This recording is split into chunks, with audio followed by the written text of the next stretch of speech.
იქით არის კავკასიონი. ჩამოთვლილი და აქ მთელი ბუნება ყვავის. ჩვენ შირაქის ველზე ვართ, დავაპირებთ რომ შევიდეთ ვაშლოვანში და გაგაცნოთ ველური ბუნების ფოტოგრაფი თეიმურაზ პოპიაშვილი. თემოს ისტორია იქ იწყება, სადაც ადამიანი საკუთარ შიშს ძლევს. ცხოვრების ჩვეულ რიტმს არღვევს და იმას მიყვება, რაც გულით წამს. მისთვის ვაშლოვანი უბრალოდ ადგილი არ არის, ეს არის სივრცე, სადაც ადამიანსა და ველურ ბუნებას შორის ზღვარი ქრება. 21 წელია მგონი გასული, რაც პირველად ვაშლოვანში ფეხი დავდგი. და სხვადასხვა ინტენსივობით მიწევდა ხოლმე აქ ყოფნა. ეხლა ძალიან ხშირად ვარ, ძალიან ხშირად, განსაკუთრებით აპრილ-მაისის სეზონზე და მაინც დღეს რაღაც თავისუფალი დღე მქონდა ტურებისგან და ისე ვაშლოვანში ვარ. ყოველ ჯერზე რაღაცა ნახულობ განსხვავებულს. ყველაფერი იცვლება.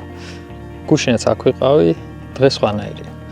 და იმდენად ხშირად იცვლება, რომ მე გავიწყდება ეს ნანახი გაქვს საერთოდ პირველად ხედავ და ძალიან მრავალფეროვანია რა ფრინველთა სამყარო. ჩამოდიან ხოლმე გაზაფხულზე განსაკუთრებით ბერდოჩერები და ძალიან დიდ რობს ხარჯავენ აქ, რომ რაღაც ახალი სახეობები ნახონ. წელს ვნახე არის ესეთი ფრთაშავი ძერა, რომელიც ბუნებრივად საერთოდ ახლოსაც კი არ ცხოვრობს საქართველოსთან რა, მაგრამ რატომღაც გადაწყვიტა ორმა ინდივიდმა, რომ აქ უნდა მოვიდეს. ჯერჯერობით გონი არ არის დადასტურებული ბუდობენ თუ არა, მაგრამ მე უკვე სამჯერ ვნახე ეს ფრინველი. შეიძლება სულ 1 ან 2 არის ქვეყანაში და ესეთ ფრინველს რომ ნახავ ძალიან მაგარი გრძნობა. რა ლამაზია. და რა კარგი განათება.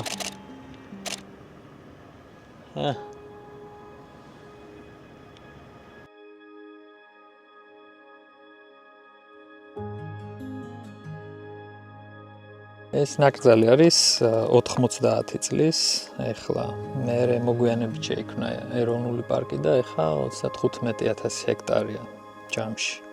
და ამ 35-დან თითოეული ჰექტარი არის რაღაცით განსხვავებული. ხშირად ამბობენ ხოლმე რა ეს ჩემი სტუმრები, რომ საქართველოს ხო არის განსხვავებული ყველა რეგიონი, მაგრამ აქ რომ მოვედითო, ყველა მოსახლეში კიდე სხვანაირი ლანდშაფტია. ყველა სეზონზე თან. ყველა სეზონზე.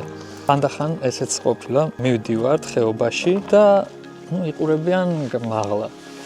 მე წვიმა წამოსულა და ქვებს რომ დაასველებს და ყველა ფერადია, ყველას რაღაც შიგნით პატარა კრისტალები აქვს და იმის მერე მაღლა აღარ იყურებიან, ეძებენ განსხვავებულ ქვებს.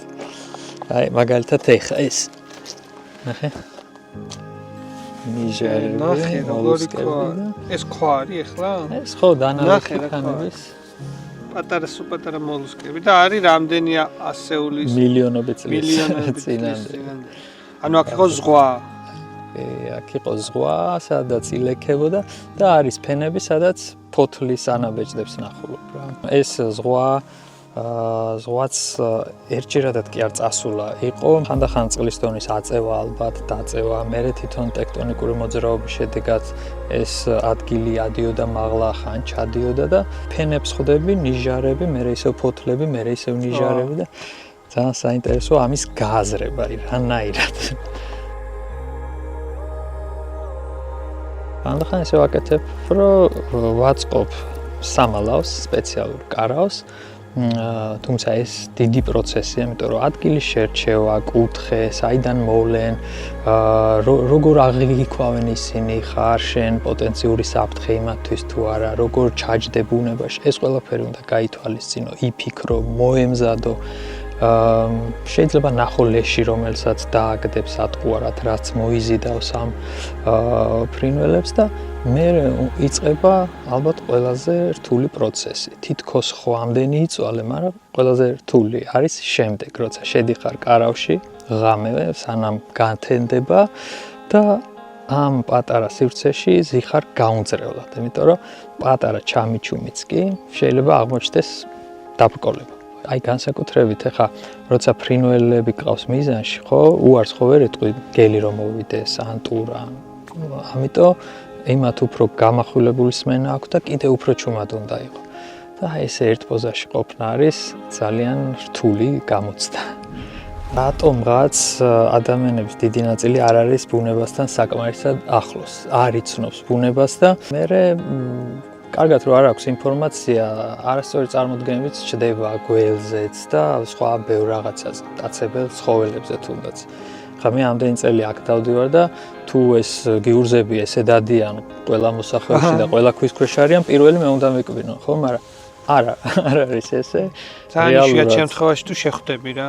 შეხვედრაც კი ჭირს ხოლმე და ხა ვიღაც ადამიანი მოვა ვაშლოვანში და ერთ დღეს შეიძლება სამი ნახოს და უჩნდება წარმოდგენა, რომ აი ყოველ დღე ესეა. არა, მეც მინახავს დღეში 3-იც და 4-იც, მაგრამ ეს არის ძალიან იშვიათი შემთხვევა.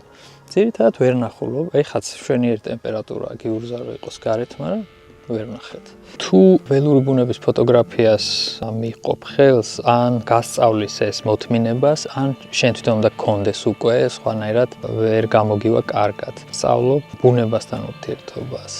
რაღაცა იძულებული ხდები, რომ სადღაც მარტო წახვიდე ბუნებაში და შენ თავთანაც მარტო იყო და გააქვს ამ ლოდინის პერიოდში ბევრი ფიქრის საშუალება, რაც ხანდახან ესე აქტიური ცხოვრების რიტმში ეს გავიწყდება რა, რაღაც ისეთ თემებზე იფიქრო, რაზეც ყოველდღიურ ცხოვრებაში საერთოდ არ გახსენდება, ხო? მით უმეტეს ამ სოციალური მედიის პირობებში.